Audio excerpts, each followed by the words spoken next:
Il n'y a plus le choix là. Ça fait quoi? Mais quoi là, il y a plus le choix. On est obligé de le faire là.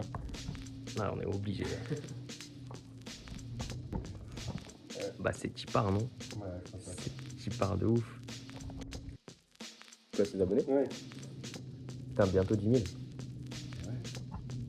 Bon, on va au garage ou quoi? 1992. Ouais, on y est. Let's go. Je pense qu'en arrivant au garage, mon gars, il y a les 9 quoi. Let's go. On prend la brève? Ouais. Ouais.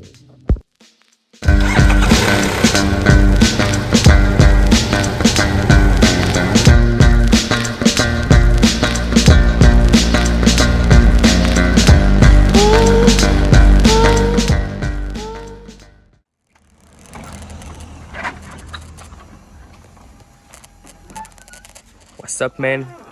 Salut mec! Salut les man! BMW.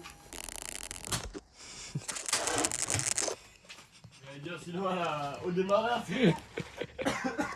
Je crois qu'on est mal barré déjà là. Ouais. On est mal barré déjà. Tu figures dans le champ? Oui. C'est bon. Qu'est-ce qui va se passer aujourd'hui? Il y a un TDS que tu vois pas derrière. On va sortir le 34 qui n'a pas de batterie d'ailleurs. On a une batterie. On n'a pas de batterie. Non, mais on va la pousser. On va la pousser et on va sortir le touring. Un touring que ça va... on aurait pu faire du contenu avec cette On aurait merde. complètement pu faire du contenu, mais il y aura peut-être des petits extraits de ce qui s'est passé. Ouais, des extraits genre en vidéo comme ça là.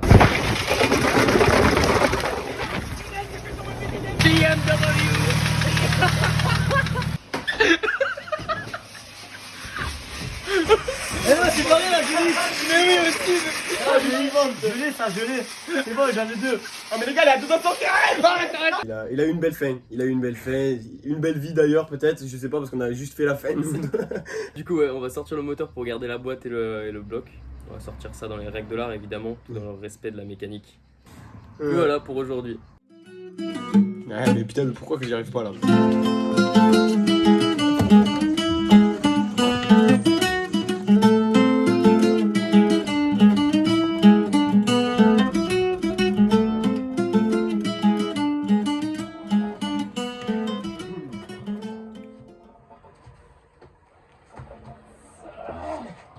Putain, non mais parce que là vous allez nous prendre vraiment pour des petits. On n'est pas épais, on le sait, mais enfin, voilà quoi. Faut voir aussi dans son contexte. Ah oui, du coup, il y a de l'air dans les verres. Il y a de l'air dedans.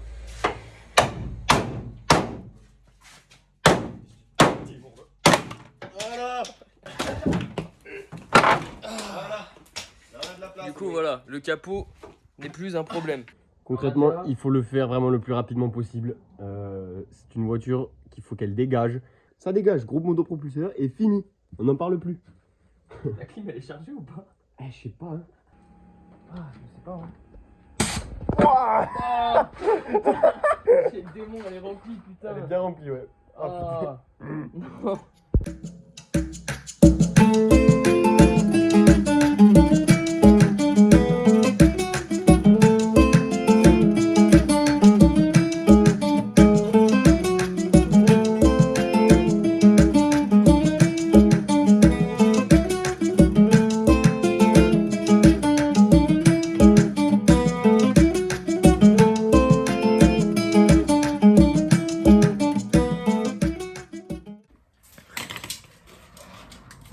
C'est bon. Faut bien comprendre qu'on fait tout ça pour libérer en fait ce garage qui va devenir plutôt un stockage. Ce que vous allez voir plus tard, le nouveau garage du coup, c'est là où on va du coup bosser. Là, tout ce petit endroit de ce trou à raf finalement. C'était là où on était là-bas. Là on bossait avant quoi. Là on avait l'habitude de faire nos conneries.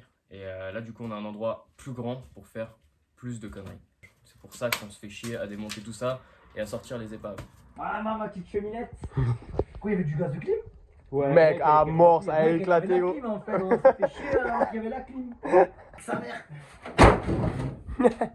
Bon, là ce qui se passe c'est qu'on a fini avec le TDS. Le moteur il est dehors. L'huile de direction elle est par terre. et il fait 40 degrés. Du coup on va aller faire des acrobaties. Axel s'en va. Et ce soir, On va forcément faire une action de trimard. on s'occupe de la... C'était à peu près sûr. Encore, parce que là il va faire un départ, mon cousin. Allez, vas-y. Attends, je file. You don't smoke.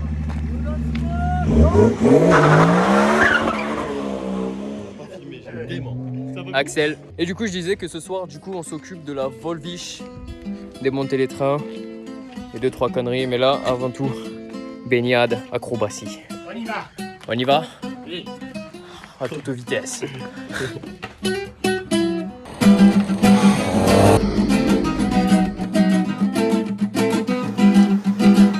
Bon.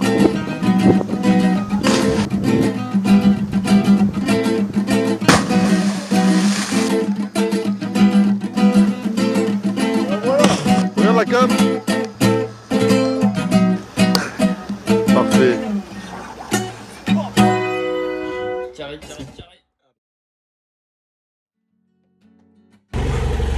On n'est carrément pas allé démonter la Volvo hier. On vient de se réveiller, il est 9h55 et on a rendez-vous à 10h pour aller récupérer les clés du garage. Donc du coup on y va.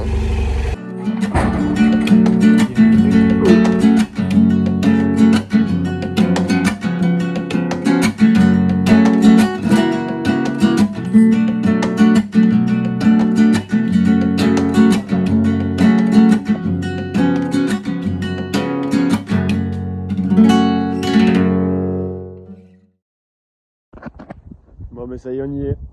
Attaquage du démontage des derniers éléments de la petite 740 vouée à la casse. Il y a des petits trucs à récupérer, mais là dans l'ensemble c'est vraiment train roulant. Tristan il récupère son pédalier pour pouvoir faire son gearbox swap et puis poubelle. Bon, il faut démonter train roulant donc rien du tout, que des mains et des jambes. Et là il faut la mettre sur le tech et je pense que ça va le faire. Ouais, c'est notre les gars, c'est quoi ça? Je peux casser le. On lâche. Mais l'avant, c'était bon, ça serait que. Mais oui, allez, va.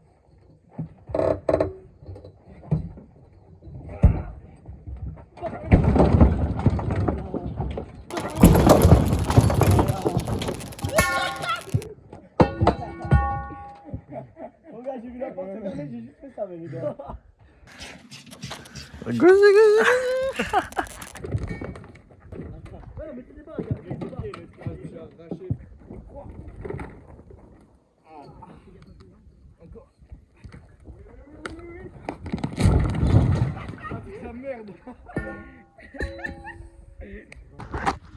Volvo sur le toit, pris sur le côté.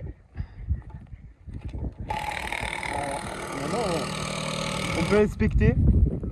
Voilà. C'était pas un bel exemplaire. Il méritait que ça. Bon, je vous vois venir tous les restaurateurs de l'extrême et sauveteurs en tout genre. C'est pas pour rien. C'est pas pour rien. Je pense que. Voilà. Tu cherches une Volvo pas chère, regarde sur le bon coin.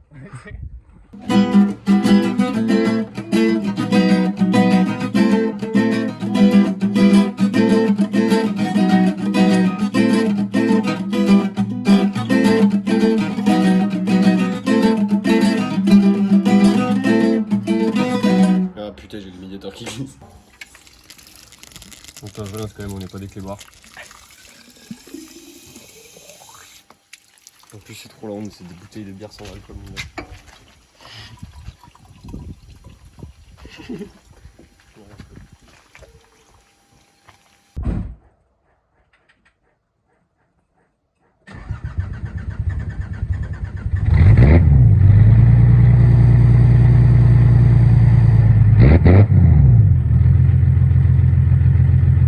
Bon, ça y est, on est le lendemain.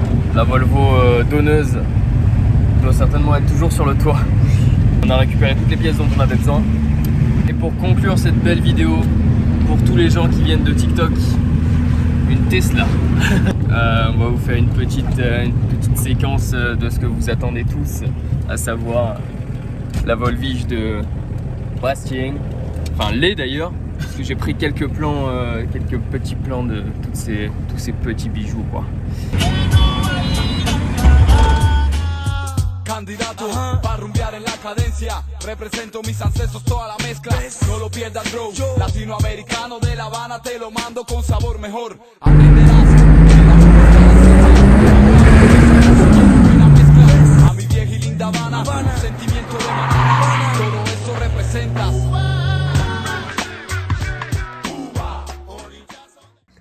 Ce moment que vous attendiez tous. Petite présentation du coup du véhicule du jeune homme. Du coup ici présent, Volvo Fanboy. Ben, c'est une voiture que j'ai depuis, ça va faire bientôt 3-4 ans je crois, je sais même plus exactement. Je sais que j'avais 16 ans je crois quand je l'ai acheté. Pourquoi Volvo? Je sais pas, mais Volvo en tout cas. Donc du coup j'étais tombé sur ce modèle, il y avait plusieurs Volvo que je voulais acheter à l'époque sur le bon coin, que des oignons. Et j'étais tombé sur celle-là, j'y croyais pas au début à vrai dire. Parce qu'elle avait déjà les feux US en fait. Pour ceux qui comprennent un peu, qui connaissent un peu Volvo, savent la rareté de l'élément. Je l'ai payé 400 € avec les phares US et tout quoi. Donc c'était une voiture kilométrée, kilométrage un peu inconnu parce que le compteur il était bloqué à 350 000 apparemment depuis un an. Une voiture que j'ai achetée à côté de Bordeaux. Donc on y allait avec mon père en train. On est reparti avec. Panne dès le début. Donc voilà, je suis rentré dans le vif du sujet, mais vraiment dès le début. La courroie en fait qui avait rousigué une durite de pression d'huile, donc du coup il a fallu la remorquer parce qu'à l'époque j'y connaissais vraiment rien. Je suis parti avec absolument aucun bagage mécanique, aucun. Du coup je dirais pas le prix du remorquage, mais ça valait plus du tout la peine à la fin, mais j'ai quand même ramené parce que voilà. Je tiens à préciser quand même qu'il n'est pas mécanicien. Je suis pas mécano, c'est pas du tout Ce type est l'exemple parfait de si tu as envie de te débrouiller, tu peux y arriver. Du coup, mon père avait une collègue qui tenait une fourrière, donc du coup pendant un moment, elle est restée sur le parking de la fourrière gratuitement parce que ma mère ne voulait absolument pas l'avoir devant la maison, c'est-à-dire que ma mère ne voulait pas du tout de cette voiture dès le début. C'était un délire entre moi et mon père, donc du coup elle est restée un petit moment ouais, sur le parking de la fourrière jusqu'au jour où on l'a ramenée chez moi. Et c'est là que les hostilités ont commencé. Avec zéro bagage en mécanique encore une fois, je suis arrivé à ça en l'espace de 2-3 ans à peu près. Pour tous ceux qui connaissent aussi un peu le moulin qui s'y cache dedans, savent que c'est un peu le chat noir de ce qui se fait en termes de Volvo. Je voulais pas ce moteur de base, mais pour moi il était inconcevable d'avoir un break et d'avoir uniquement 4 cylindres qui se battent. Donc du coup il m'a fallu un 6 cylindres. Malheureusement le seul 6 cylindres qui figure dans ce type de voiture, c'est les 6 cylindres diesel de qualité médiocre. Mais du coup j'ai décidé quand même de jouer avec le feu et un peu de l'épicer un peu. Ah putain, j'ai raté Rocher dessus. C'est pas un petit chiffon qui traîne là. Ah ouais, c'est un vieux diesel, il y a de l'huile, c'est noir, c'est dégueu. Mais du coup voilà, il faut savoir que vraiment moi mon premier objectif avec cette voiture, c'était qu'à partir du moment où je l'ai eu, je voulais directement une B-moteur un peu énervée. Donc la voiture ne roulait pas vraiment, hein, mais même pas du tout. Et j'ai commencé du coup à commander les petits raccords, les machines, les trucs pour petit à petit faire une B-moteur qui ressemblait à peu près à quelque chose. Donc du coup on en est là actuellement. Donc si vous voulez une vidéo détaillée, parce qu'on va pas couvrir l'ensemble de ma préparation dans cette vidéo. Si jamais vous voulez une vidéo, et je pense que quand même certains seront intéressés par ça, dites-le dans les commentaires, comme ça on fera une petite vidéo vraiment détaillée de la B-moteur, de la prépa, tout ça. Donc là on va couvrir un peu l'esthétique et l'histoire un peu de cette voiture, mais pas le moteur. Il y aura des petits plans visuels quand même. Hein. Je pense que déjà là, ça couvre un peu grossièrement ce qui s'est passé sur cette voiture. Je pense qu'on peut aussi leur montrer à quel point ce logo t'a amené les problèmes de la marque. C'est ça. À partir du moment où j'ai mis, ça s'ouvre plus, mais il y a une raison. C'est parce que voilà, à partir du moment où j'ai mis les petits cabochons, plus de panneau de porte. C'est la même pour celle-là, elle s'ouvre plus exactement pour la même raison. Donc, du coup, voilà. Identify as E36. Bon, pour ce qui est de la prépa esthétique, du coup, il s'est passé 2-3 trucs, notamment au niveau des jaunes. Donc là, on est sur des rondelles 0058. Donc c'est d'origine BM ou pas, je sais pas. Je sais que c'est au catalogue, il me semble. Je peux pas dire de conneries, moi j'y connais rien en BM. Donc du coup, combiné fileté, J-Spec, les V1, les pires, c'est une horreur. C'est vraiment une horreur. Mais bon, au moins je peux la poser un petit peu.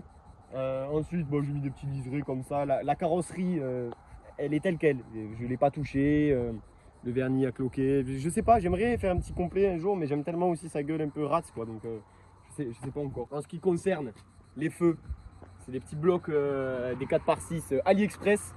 Voilà, donc ça pareil, j'ai énormément de questions, les mecs ils me demandent qu'est-ce que c'est, ça vient d'AliExpress les gars. Un petit film jaune et puis c'est fini, ça éclaire mieux que du halogène d'origine parce que c'est vraiment pourri.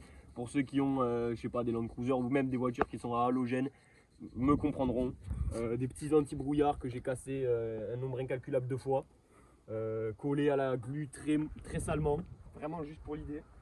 Bon, pour ce qui est de l'intérieur, moi j'aime bien un peu l'ambiance street drift un peu pérave, donc du coup on a débaqué des Sparco Evo 2000 je crois, un truc comme ça, moi je m'en fous, je voulais juste débaquer un peu stylé. Volant OMP, volant de direction fixe. Là il y a plein de questions qui vont se poser je pense. Pour le moment il n'y a qu'un seul bouton qui est utilisable, c'est lui, et c'était pour faire un arrosage de pneus à l'arrière, mais j'ai vite oublié l'idée parce que c'était pourri de fou. Donc il n'y a rien qui tient les gars, il n'y a rien qui tient. J'ai mano du coup de pression de suralimentation, température d'eau, pression d'huile qui ne marche pas, température d'huile qui n'est pas raccordée, et EGT qui fonctionne, mais bon, est-ce que ça me donne les bonnes valeurs? Je sais pas, franchement j'en ai rien à foutre, c'est pour faire joli. Pas oublier le petit extincteur quand même. Parce que quand on joue avec le feu, faut savoir l'éteindre. La bête noire chez Volvo. Ouais, voilà. Donc d'ailleurs, ouais, j'en profite pour lancer une petite bouteille à la mer. Si vous avez une M90 qui traîne, je suis preneur. Mais pas à prix d'américain. Il faut savoir que la voiture, je l'ai acheté 400 €. Donc commencez pas à me dire 300 € la boîte, ça fonctionnera pas du tout. Parce que précision, c'est que ça, c'est la 5e vitesse. Voilà. Ça, c'est électronique. T'as que 4 vitesses manuelles et le bouton 5e. Donc du coup j'ai frein à main fonctionnel, donc à savoir il y a un frein à main hydraulique qui arrive dans le temps parce que ça reste quand même un petit street drift beater daily, enfin je sais pas ce que c'est cette voiture en réalité, mais voilà quoi. Donc dans l'ensemble c'est à peu près tout ce qui a été fait en aménagement intérieur. Et voilà, encore une fois, donc du coup si vous voulez plus de précision sur la prépa moteur, vas-y lâchez un commentaire les gars, je me régalerai d'expliquer un peu tout. Du coup voilà, pour tous ceux qui viennent de TikTok, j'imagine que ça vous l'avez attendu. Il y en a beaucoup qui sont là pour ça. Donc vraiment n'hésitez pas, nous ça nous fait kiffer. C'est nos premières fois sur YouTube, on se fait kiffer à faire du contenu pour vous. Et on a de quoi faire, autant en restauration qu'en préparation, que en conneries. Un projet vraiment débile, il y a des idées, ça on n'en manque pas, voilà quoi, il faut juste les réaliser quoi. On a les idées, on a les voitures, on a l'endroit pour faire les voitures. Donc vraiment, si vous êtes chaud, on est chaud, on n'a que besoin de vous. Et normalement, écoute, ça devrait le faire. Hein. En tout cas, comme vous avez pu le voir, on vous a montré un petit plan du garage. On préfère garder ça pour la prochaine vidéo, ça fera un peu de référencement. et j'espère on espère tous que ça vous aura plu.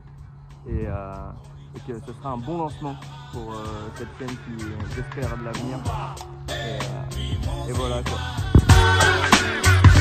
Cuba, orillas underground de La Habana.